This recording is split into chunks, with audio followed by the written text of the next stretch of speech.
오늘도 하나님께 예배드리기 위하여 이곳에 모신 여러분 모두에게 우리 주님의 은혜와 평화가 넘치시기를 바랍니다. 우리는 2주 전에 사도행전 7장이 나오는 스데반의 설교를 공부했었습니다. 스데반은 예루살렘의 성전에서 공회가 열리고 있는 기간에 예수님의 말씀을 선포했습니다. 그때 스데반이 예루살렘 성전에서 선포한 예수님의 말씀은 내가 이 예루살렘 성전과 율법을 무너뜨리고 다시 세우겠다라는 말씀이셨습니다. 이런 예수님의 말씀을 스데반이 선포를 하니까 유대인들이 스데반을 잡아서 이 스데반이 성전과 율법을 거스르고 있다고 말하면서 공회에 세웠습니다. 그리고 그들은 스데반을 신성모독으로 고발을 했습니다. 신성모독으로 고발을 당한 스데반에게 대제사장이 이 말이 사실이냐라고 물으니까 스데반은 자신의 변론을 시작하였습니다. 스데반은 자신들의 선조 이야기를 꺼내면서 지금 신성모독을 하고 있는 것은 내가 아니라 바로 너희들 유대인들이다. 지금 하나님의 성전과 율법을 거스르는 자는 내가 아니라 바로 당신들이다 라고 설교를 했습니다. 이 내용이 2주 전에 살펴본 스데반의 설교 내용이었습니다. 혹시 기억이 나십니까? 여러분, 그런데 이때 스데반은 왜 그들이 율법과 성전을 거스르는 자라고 하였습니까? 그들이 우상을 세워 하나님의 말씀, 율법을 거슬렀고 그들이 하나님을 섬기는 것이 아니라 성전 자체를 숭배했기 때문이라고 하였습니다. 그렇기 때문에 예수님께서는 그들이 숭배하고 있던 성전과 율법을 다시 쓰시겠다고 말씀하신 것입니다. 스데반은 이것을 근거로 그들이 율법과 성전을 거스른다고 하였습니다. 여러분, 혹시 지난 설교가 기억이 나십니까? 여러분, 우리 기독교 신앙이라는 것은 하나님을 섬기는 신앙입니다. 하나님 말씀대로 행하면서 그리스도의 길을 따르는 것이 기독교의 신앙입니다. 그런데 애석하게도 정말 많은 신앙인들이 내가 하나님을 섬기고 있다고 생각을 하지만 실상은 그렇지 않은 경우가 있습니다. 하나님을 섬기는 것이 아니라 교회 자체, 예배당 자체를 섬기는 곳으로 하나님을 섬기고 있다 착각을 하거나 또 성경에서 말씀하고 계신 하나님의 말씀대로 행하는 것이 아니라 성경을 그냥 암기식으로 읽고 외우는 것만으로 내가 하나님의 말씀을 받들고 있다 착각하는 경우가 있습니다. 여러분, 참된 기독교 신앙은 지금 우리가 이야기하는 그런데 여러분, 스데반을 통해서 예수님께서는 어떻게 말씀하셨습니까? 그런 신앙은 참 신앙이 아니라고 하셨습니다. 그것은 신앙의 겉모습만을 흉내내는 것이고 그것은 우상을 숭배하는 것이라고 말씀하셨습니다. 만약 그런 신앙이 나면 예수님께서는 그 신앙을 무너뜨리시겠다고 하셨습니다. 여러분, 참된 기독교 신앙은 지금 우리가 이해하기에는 정말 어려운 신앙입니다. 그런데 원래의 기독교 신앙은 정말 이해하기 쉬운 신앙이었습니다. 그런데 정말 애석하게도 수천 년의 신앙의 역사가 흘러오면서 여호와 하나님의 신앙, 그리스도의 신앙에 인간의 욕심과 세상의 논리가 희석해서 들어가면서부터 우리가 본래의 참 신앙을 바라보기 너무도 어렵게 만들어 버렸습니다. 정말 교묘하게 참 신앙을 비켜나가 버리게 만들어 버렸습니다. 지금 우리들의 교회들 역시 마찬가지입니다. 내가 정말 오랜 기간 신앙생활을 해왔다고 자부하는 분들도 사실 그렇게 교묘하게 파고들어온 인간의 욕심 때문에 기독교의 참 신앙이 아니라 교묘하게 빗나간 거짓된 신앙생활을 하고 있는 분들이 많이 있습니다. 여러분, 과거 유대인들은 성전과 율법을 우상처럼 숭배했습니다. 그들은 성전 자체를 섬김으로써 자신들이 신앙인의 책무를 다하고 있다고 생각을 했습니다. 그래서 그들은 자신들은 하나님을 잘 섬기고 있으니 이제 자신들의 삶이 좀 더 나아지기를 하나님께 신께 바라고 기도했습니다. 신이시여, 내가 이렇게 당신을 잘 섬기고 있으니까 이제 나의 부탁을 좀 들어주십시오. 나의 바람을 좀 들어주십시오 라며 자신들의 바람을 신께 간구했습니다. 그런데 여러분, 우리가 이러한 상황을 잘 한번 생각을 해보자면 그들이 성전 자체를 우상화시켜서 그것을 섬기는 이유가 무엇입니까? 하나님의 말씀대로 살고자 함입니까? 아니면 자신들의 바람을 이루기 위하여 그 조건으로 성전을 섬기고 있는 것입니까? 우리가 지금 제3자의 입장에서 그들을 바라보고 있으면 우리가 객관적으로 그들을 평가할 수 있습니다. 객관적으로 그 상황이 그 상황을 판단할 수 있습니다. 그렇다면 여러분, 지금 우리 교회들의 신앙은 어떻습니까? 우리의 모습에 과거 이스라엘의 모습은 없습니까? 우리는 지금 정말로 하나님을 섬기고 있는 것입니까? 아니면 나의 바람을 이루기 위하여 그 조건으로 하나님을 섬기고 있는 것입니까? 여러분, 참된 기독교 신앙은 하나님을 섬기고 하나님의 말씀을 따르는 것입니다. 하나님의 뜻에 우리 인간이 맞추는 것이 참된 기독교 신앙입니다. 우리는 이것을 익히 잘 알고 있습니다. 그런데 우리는 정말로 내가 알고 있는 그대로 신앙생활을 하고 있을까요? 정말 나는 하나님의 뜻에 맞추어서 신앙생활을 하고 있습니까? 여러분, 지난주 설교 내용 중에 이스라엘 사람들이 출애굽을 한 후에 광야에서 어떠한 생활을 했었는지 말씀을 드렸었는데 혹시 기억이 나십니까? 과거 이스라엘 사람들은 불평등한 애굽의 사회적 구조에서 평등한 하나님의 세상인 광야로 탈출했습니다. 여러분, 그러나 그들은 광야에서 어떠한 시련을 맞닥뜨려야 했습니까? 그들은 당장 하루하루의 식량을 고민해야 했습니다. 왜냐하면 당시에는 식량이 애굽밖에는 나올 길이 없었기 때문입니다. 오로지 애굽에서만이 식량을 구할 수 있었는데 그곳을 빠져나와 버렸으니까 이제는 식량을 구할 데가 없어졌습니다. 그래서 그들은 하루하루 삶과 죽음을 고민해야 하는 상황이었습니다. 그렇게 그들은 생과 사의 갈림길에서 애굽으로 다시 돌아가고자 선택을 했던 것입니다. 여러분, 만약 당시의 상황이 지금 당장 나에게 닥친다면 지금 우리도 애굽으로 돌아갈 마음이 생기지 않겠습니까? 이게 일반 사람들의 선택 아닙니까? 그런데 성경은 그 상황에서 하나님에 대한 신앙을 요구합니다. 여러분, 이것이 얼마나 힘들고 어려운 선택인 줄 아십니까? 당장 오늘의 삶과 죽음이 달린 문제입니다. 그런데 성경은 그 어려운 상황에서 하나님에 대한 신앙을 요구합니다. 이만큼 어렵고 힘든 선택이 바로 기독교 신앙입니다. 드리고 싶은 말씀은 매 주일 예배에 참석하는 것, 매일 성경책을 읽는 것, 그것이 기독교 신앙의 핵심이 아니라는 것입니다. 여러분, 혹시 오해하실 것 같아 말씀드리지만 예배를 드리고 성경을 읽는 것이 중요치 않다는 말이 아닙니다. 그러나 예배를 드리고 성경책을 읽는 그 행위 자체만으로 우리가 하나님을 섬기고 있는 것이 아니라는 말씀을 드리고 있는 것입니다. 참된 신앙은 과거 이스라엘 사람들이 삶과 죽음 사이에서 선택을 해야 했던 것만큼 어렵고 힘든 것입니다. 그것은 우리의 실질적인 삶과 연결되는 것입니다. 여러분, 과거 이스라엘 사람들이 광야에서의 절박한 상황에서 다시 애굽으로 돌아가고자 선택했던 것은 어떠한 세상을 다시 받아들이겠다는 뜻입니까? 그 의미는 그들이 불평등의 구조가 존재하는 사회를 다시 받아들이겠다는 의미입니다. 생사를 위해서 세속적인 사회로 다시 들어가겠다는 뜻입니다. 여러분, 이것을 지금 우리의 시대로 그대로 가져와 보면 이것입니다.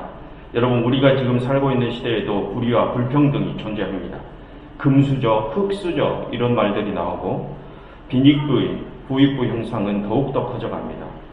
이러한 현상에서 살아남기 위해서는 우리 또한 이 사회의 질서를 받아들여야 합니다. 그렇지 않으면 나만 이 세상에서 도태됩니다. 지금 이 세상 역시 과거 불의와 불평등의 애국과 똑같은 사회입니다. 여러분, 그렇다면 이것을 나의 상황으로 한번 적용해 보십시오. 지금 나는 어떻습니까? 나는 그러한 사회를 받아들이고 있습니까? 그렇지 않습니까? 많은 신앙인들이 다른 사람들에 대한 평가는 칼같이 재단을 하면서 정작 내 자신에게는 관대할 때가 너무도 많습니다. 나는 다른 사람들과는 다른 줄 압니다. 그런데 여러분, 정말 내 스스로를 한번 생각해 보십시오.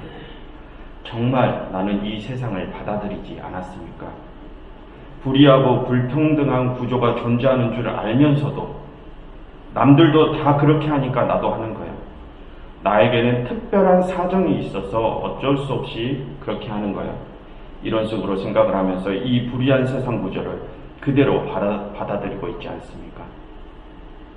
불의한 세상 구조를 받아들이고 또 그 불의한 세상 구조에서 조금 더 나은 삶을 위하여 하나님께 나의 바람을 간구한 적은 없었습니까? 여러분, 우리 역시 나 역시 애국으로 돌아가고자 하는 똑같은 사람들입니다. 여러분, 계속해서 말씀드리고 있지만 참된 기독교 신앙은 하나님의 뜻에 우리를 맞추는 것이라고 하였습니다. 이것을 다른 말로 신본주의 신앙이라고 합니다. 그런데 지금 우리의 신앙은 신본주의 신앙이 아니라 인본주의 신앙일 때가 많습니다. 인간인 나에게 초점이 맞추어진 신앙이죠. 그런 신앙에서 벗어나려고 노력을 하지만 우리는 어쩔 수 없이 인본주의 신앙에 갇히고 맙니다.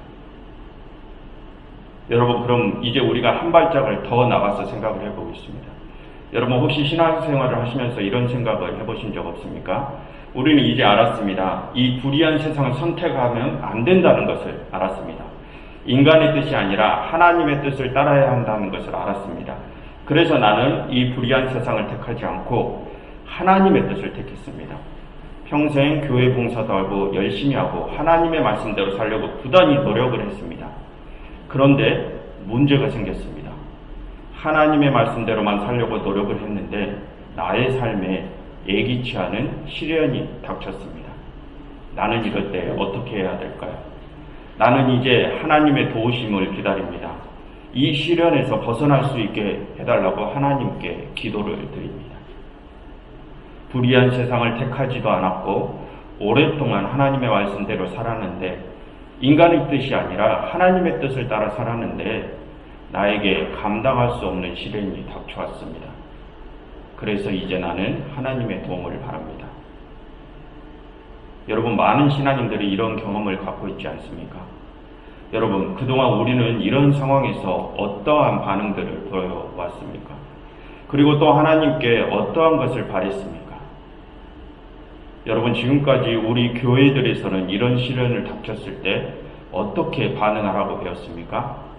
작정 기도를 하거나 여러 사람들이 모여서 중보 기도를 하거나 또는 금식 등을 하거나 시련을 돌파하기 위한 여러 가지 방법들을 배웠습니다. 만약 작정 기도를 한다면 또 어떻게 기도하라고 배웠습니까? 교회에 대한 답을 들을 때까지 내가 원하는 간구를 들어주실 때까지 더 많은 시간, 더 많은 사람들이 함께 공을 들여보라고 배웠습니다. 그런데 여러분, 그동안 우리가 시련에 대처해왔던 이런 반응이 과연 성경에서 말하고 있는 방법일까요? 그리스도인들이 시련이 닥쳤을 때 과연 성경에서는 그리스도인들에게 어떠한 반응을 요구하고 있을까요? 그리고 우리가 성경의 그 요구를 감당할 수 있을까요? 여러분, 다시 한번 말씀드리지만 참된 기독교 신앙이란 하나님의 뜻에 따르는 신앙이라고 하였습니다. 나의 생각, 나의 뜻이 아니라 하나님의 뜻에 따르는 신앙이라고 하였습니다. 여러분, 그렇다면 하나님의 뜻에 철저하게 순종을 하셨던 우리의 주님 예수 그리스도께서는 시련이 닥치셨을 때 어떠한 모습을 보이셨을까요? 잠깐 예수님의 말씀을 이야기해 보겠습니다. 예수님께서 가룟 유다에 의해서 팔리시고 잡히시고 십자가를 지신 모습은 우리가 익히 다 알고 있습니다. 지금 예수님께서는 가룟 유다에 의해서 팔리시고 잡히시기 바로 직전입니다. 예수님께서는 자신이 제자에 의해서 팔리시고 잡히시고 십자가에서 돌아가실 것을 이미 다 알고 계신 상태입니다. 예수님께서는 너무나 큰 시련을 앞에 두고 계십니다. 그런 예수님께서는 심히 고통을 느끼시며 감람산에 오르십니다. 예수님께서는 큰 시련을 앞두고 하나님 아버지 앞에 무릎을 꿇습니다. 그리고 하나님께 기도를 드립니다. 한번 화면을 봐주십시오. 누가복음 22장 42절의 말씀입니다. 제가 읽어드리겠습니다. 아버지여, 만일 아버지의 뜻이거든 이 잔을 내게서 옮기시옵소서. 예수님께서는 큰 시련 앞에서 죽을 만큼 힘들어하십니다. 예수님의 이 마음을 마가복음이 조금 더 잘 전달해주고 있어서 마가복음의 이야기로 다시 한번 들려드리겠습니다. 마가복음 14장 33절부터 36절의 내용입니다. 말씀하시되 내 마음이 심히 고민하여 죽게 되었으니 너희는 여기서 머물러 깨어있으라 하시고 조금 나아가사 땅에 엎드려 될 수 있는 대로 이 때가 자기에게서 지나가기를 구하여 이르시되 아빠 아버지여, 아버지께서는 모든 것이 가능하시오니 이 잔을 내게서 옮기시옵소서라고 기도하십니다. 예수님께서는 앞으로 닥칠 시련을 너무도 잘 알고 계셨고 그 시련을 너무도 피하고 싶으셨습니다. 그래서 예수님께서는 하나님께 무릎을 꿇었습니다. 그리고 하나님께 그 기도 드리셨죠. 아버지께서는 모든 것이 가능하시니 제발 이 상황에서 저를 좀 피하게 해주십시오 하라고요. 그동안 우리가 해오던 방식대로 예수님께서도 똑같이 시련 앞에서 무릎을 꿇고 기도 드리셨습니다. 그리고 그 시련을 벗어날 수 있게 해달라고 간구드리셨습니다. 여기까지는 우리가 그동안 시련을 당할 때마다 해오던 반응과 똑같은 모습이었습니다. 나의 바람을 하나님께 간구하는 모습입니다. 그런데 우리 주님의 기도는 거기서 끝이 나지 않습니다. 예수님께서는 자신의 사정을 토로한 뒤에 한마디를 덧붙이십니다. 아빠 아버지여, 아버지께서는 모든 것이 가능하오니 이 잔을 내게서 옮기시옵소서. 그러나 나의 원대로 마옵시고 아버지의 원대로 하옵소서라고요. 오늘의 본문을 기록한 사도행전의 저자 역시 누가복음에서 똑같은 기사를 전하고 있습니다. 아버지여, 만일 아버지의 뜻이거든 이 잔을 내게서 옮기시옵소서. 그러나 내 원대로 마옵시고 아버지의 원대로 되기를 원하나이다 라고요. 우리가 따르기로 고백한 우리 주님께서는 자신의 상황과 심정을 하나님께 토로한 뒤에 하나님의 뜻대로 이루어지기를 구하셨습니다. 예수님 당신 자신의 뜻이 아니라 하나님의 뜻대로 이루어지기를 구하셨습니다. 예수님께서는 그 상황을 피하기를 원하셨습니다. 그러나 예수님께서는 자신의 뜻이 아니라 하나님의 뜻이 이루어지기를 구하셨습니다. 예수님께서는 자신의 뜻을 하나님께 관철시키기 위해 작정기도, 중보기도를 하신 것이 아니라 하나님 뜻대로 이루어지기를 간구하셨습니다. 그렇다면 여러분, 우리는 여기서 이런 생각을 가져볼 수 있습니다. 하나님께서는 당신의 자녀의 신음을 들으셨습니다. 그리고 하나님께서는 당신의 자녀의 간구도 들으셨습니다. 그렇다면 긍휼과 자비의 하나님께서는 그 신음을 들으시고 과거 이스라엘을 출애굽시키셨던 것처럼 그렇게 고통 중에 계신 예수님을 해방시켜 주실 수도 있었던 것 아닙니까? 왜 굳이 당신의 아들을 그 처절한 고통 속으로 밀어 넣으셨어야만 했던 것일까요? 하나님께서는 모든 것이 가능하시니까 우리의 모든 죄를 그냥 속량해 주시면 안 되었을까요? 우리는 가끔 하나님께서 예수님을 고통 중에 죽이지 않으시고 예수님의 죽음 없이 그냥 사람들의 죄를 사하여 주시면 되지 않았었는가? 예수님도 그 고통을 피하기를 원하시지 않았었는가? 그냥 없애주시지, 이런 바람을 품어보기도 합니다. 왜냐하면 만약 하나님께서 그렇게 예수님의 바람대로 그 고난을 피하게 해주셨더라면 우리도 역시 내 바람을 하나님께 정당하게 주장할 수 있는 근거가 생기기 때문입니다. 그래서 우리는 나의 바람을 하나님께 관철시키기 위한 당위성을 세우기 위해서 과거 예수님께서 감난산에서 드리셨던 기도를 하나님께서 들어주시지 그러셨나 라는 생각, 바람을 가져보기도 합니다. 그런데 그런 우리의 바람이 어쨌든 그의 뒷이야기는 우리가 더 자세히 살펴보지 않아도 익히 다 알고 있습니다. 하나님께서는 예수님의 바람, 우리의 바람대로 하지 않으시고 당신 자신의 원래의 계획대로 일을 진행하십니다. 그리고 예수님께서는 자신의 뜻이 아닌 하나님의 그 뜻대로 행하십니다. 십자가를 지시고 처절한 고통 속에 들어가십니다. 여러분, 기독교 신앙은 나의 뜻을 하나님께 관철시키는 것이 아닙니다. 나의 생각으로는 이해가 되지 않고 나의 바람과는 다를지라도 철저하게 하나님의 뜻에 내가 순종하는 것이 기독교 신앙입니다. 나의 시련을 극복하기 위해서, 나의 뜻을 이루기 위해서 몇 날을 작정하고 또 그것을 위해 여럿이 모여 소리로 간구하는 것은 우리 주님께서 보이셨던 반응과는 전혀 반대되는 모습입니다. 여러분, 그러면 우리는 또 이런 질문도 할 수 있습니다. 아니, 예수님께서는 하나님의 아들로서 세상을 향한 유일무이한 거대한 사역을 위하여 그렇게 하신 것 아닙니까? 하나님의 아들이시고 또 인류 최대의 중대 사역을 해야 하시는 분이니까 그것이 가능했던 것이지 어찌 연약한 우리 인간이 그렇게 할 수 있겠습니까? 라고 질문을 할 수 있습니다. 여러분, 과연 그럴까요? 예수님께서는 하나님의 아들이시기 때문에 자신의 뜻이 아닌 하나님의 뜻대로만 행하는 것이 가능했던 것일까요? 그리고 우리는 연약하기 때문에 오로지 하나님의 뜻대로만 행하며 살기는 어려운 것일까요? 정말 우리는 연약하기 때문에 그것을 해낼 수 없을까요?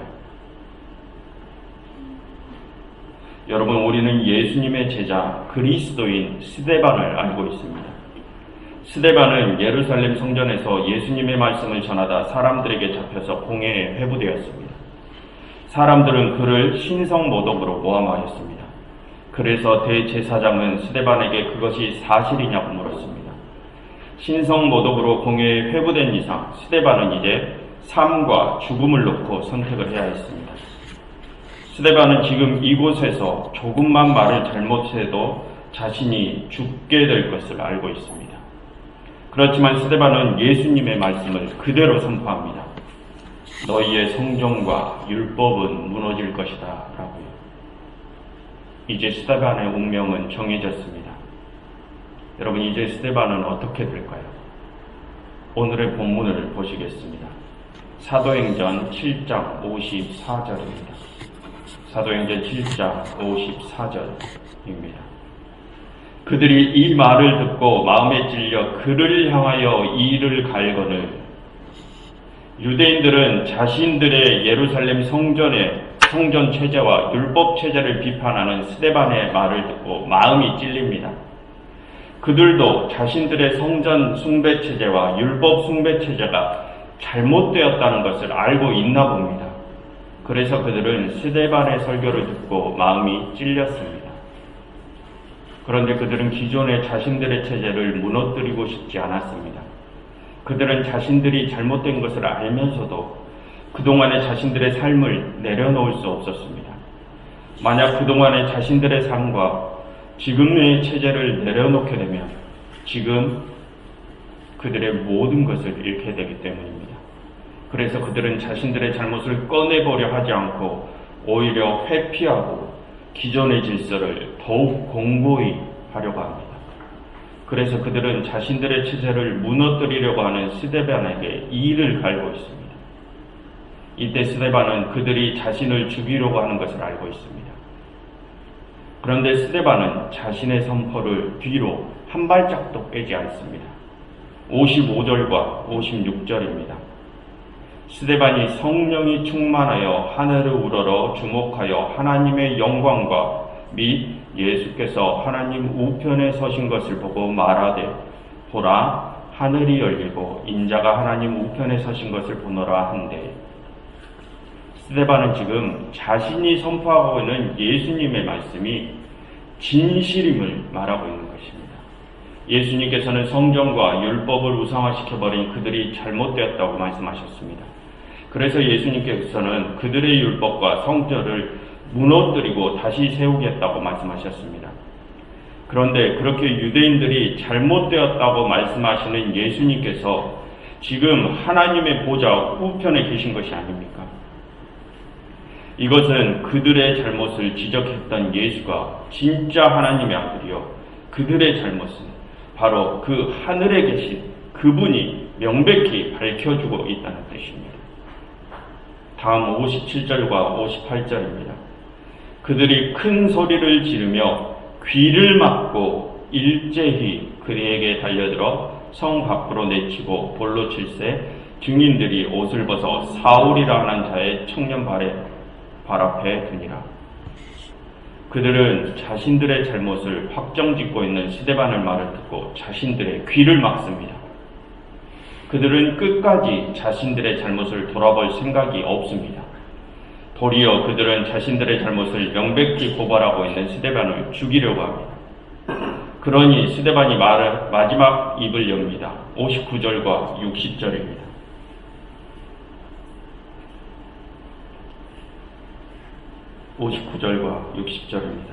그들이 돌로 스데반을 치니 스데반이 부르짖어 이르되 주여 내 영혼을 받으시옵소서 하고 무릎을 꿇고 크게 불러 이르되 주여 이 죄를 그들에게 돌리지 마옵소서 이 말을 하고 자니라. 결국 스데반은 죽임을 당합니다. 여러분, 그런데 여기서 스데반이 죽기 직전에 하나님께 간구했던 내용이 어디서 많이 들어본 말 아닙니까? 주여 내 영혼을 받으시옵소서. 주여 이 죄를 그들에게 돌리지 마옵소서. 예수 그리스도께서 돌아가시기 직전에 내뱉으셨던 말씀입니다. 스데반은 예수 그리스도와 똑같은 모습으로 자신의 마지막 삶을 마쳤던 것입니다. 스데반은 삶과 죽음의 갈림길에서 예수 그리스도를 택했습니다.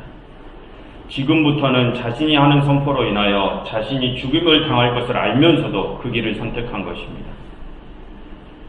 여러분, 왜 그랬을까요? 스데반은 왜 자신의 죽음을 내다보면서도 예수 그리스도를 택했던 것일까요? 도대체 스데반에게 예수가 무엇인데 그랬던 것일까요? 스데반은 정말로 예수를 그리스도로 자신의 주인으로 따랐던 것입니다. 스데반의 주인이신 예수는 하나님의 말씀대로 자신의 죽음을 받아들이셨습니다.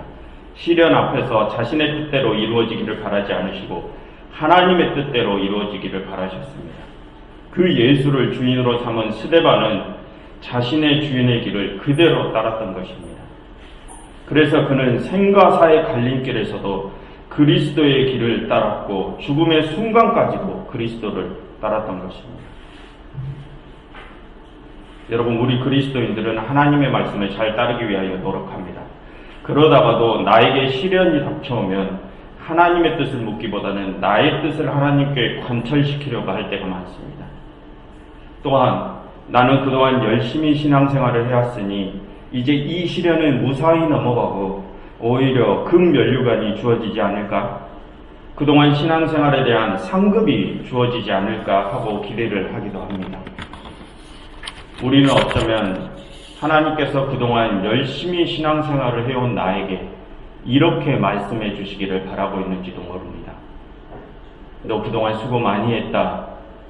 그러니 이제 내가 너의 시련을 없애주고 너에게 상을 주어 앞으로의 너의 길을 평탄하게 해줄 것이다.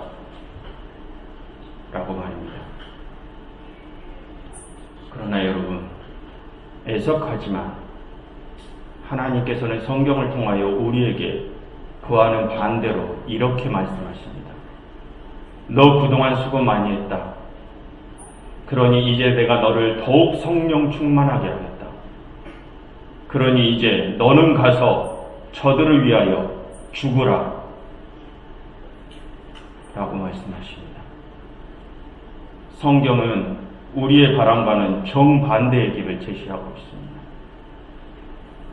예수 그리스도께서 자신의 죽음까지 순종하셨던 것처럼 그 예수를 구원자로 받아들이고 자신의 주인으로 받아들였던 스데반 역시 자신의 마지막 죽음까지 그리스도를 따랐습니다. 우리가 알고 있는 바울 역시 그랬습니다. 베드로도, 누가도, 도마도 역시 그들 모두가 십자가의 죽음을 맞이하였습니다. 성경에 기록된 예수를 주라시나 모든 그리스도인들이 예수 그리스도의 십자가의 죽음까지 받아들였습니다. 여러분, 우리는 예수님이 아니라서 그 길을 갈 수 없다고요. 우리는 연약한 인간이기에 그 길을 갈 수 없다고요. 아니요. 성경은 말하고 있습니다. 그리스도인이라면 그 길을 갈 수 있다고 말입니다. 여러분, 성경이 우리 그리스도인들에게 제시하고 있는 것은 너 그동안 신앙생활 하느라 수고 많았다. 그러니 이제 내가 너에게 상급을 주리라. 이것이 아닙니다. 그것이 아니라 너 그동안 수고 많았다. 그러니 너는 너희의 죽음까지도 그리스도를 따르라. 너희는 이제 타인을 위하여 죽으라. 이것이 성경을 통하여 하나님께서 우리 그리스도인들에게 말씀하시는 것입니다. 참된 기독교 신앙은 우리의 뜻을 하나님께 관철시키는 것이 아닙니다. 참된 기독교 신앙은 하나님의 뜻에 우리를 맞추는 것입니다. 그 하나님의 뜻은 2000년 전 그리스도 예수를 통하여 명확하게 드러났습니다. 그 예수 그리스도께서 보여주셨던 십자가의 길이 그리스도인들이 가야 할 길이요, 하나님의 궁극적인 뜻입니다. 여러분, 우리 인간의 뜻을 관철시키기 위해서 교묘하게 성경의 말씀들을 이용하고 있는 말들에 속지 마십시오. 기존의 불의한 질서를 유지하고 자신들의 잘못을 합리화시키기 위해서 성경의 파편적인 말씀들을 교묘하게 짜집기 위한 거짓 속삭임에 넘어가지 마십시오. 스데반을 죽이려 했던 자들은 그들도 자신들이 잘못하고 있다는 것을 알고 있었습니다. 그러나 그들은 그동안의 자신들의 삶이 잘못되었다는 것을 인정하기 싫어서, 또 기존에 누리고 있던 자신들의 기득권을 잃어버릴까 봐서 자신들의 잘못을 눈치채고서도 그것을 회피하고 도리어 자신들의 잘못을 들추어내려고 하는 스데반을 죽이려 했습니다. 어쩌면 지금 우리의 교회의 모습, 나의 모습에도 그들과 똑같은 모습이 있는지도 모릅니다.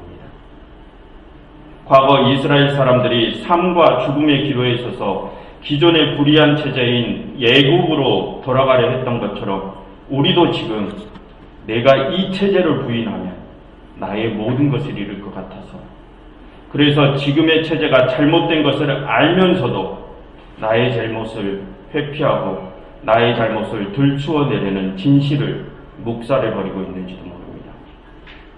그동안의 나의 삶을 부정하기 싫어서, 그동안에 내가 누리고 있던 기득권을 포기하기 싫어서 나 또한 애국으로 돌아가고자 하는지도 모릅니다. 우리 역시 스데반을 향하여 이를 갈고 있는 자들인지도 모릅니다. 여러분, 기독교 신앙은 이만큼 어려운 선택을 요구합니다. 이 세상에서의 평안한 삶, 이 세상에서의 보다 나은 생활, 이 모든 것은 결국 불평등과 불의가 가득한 기존의 이 세상에 남아있고자 하는 나의 바람입니다. 만약 이 세상을 버리고 하나님의 뜻만을 따르고자 한다면 우리는 이 세상에서 패배자, 낙오자가 될지도 모릅니다. 당장의 생과 사를 고민해야 하는 상황이 닥쳐올지도 모릅니다. 기독교 신앙은 이처럼 어려운 선택을 요구합니다. 이렇게 어려운 상황에서 우리는 지금 어떠한 것을 하나님께 요구하고 있습니까? 그러나 여러분, 성경은 우리에게 나의 바람이 아닌 하나님의 뜻을 따르라고 합니다. 여러분, 성경은 명확하게 말하고 있습니다. 그리스도인의 길은 십자가의 길이다 라고요.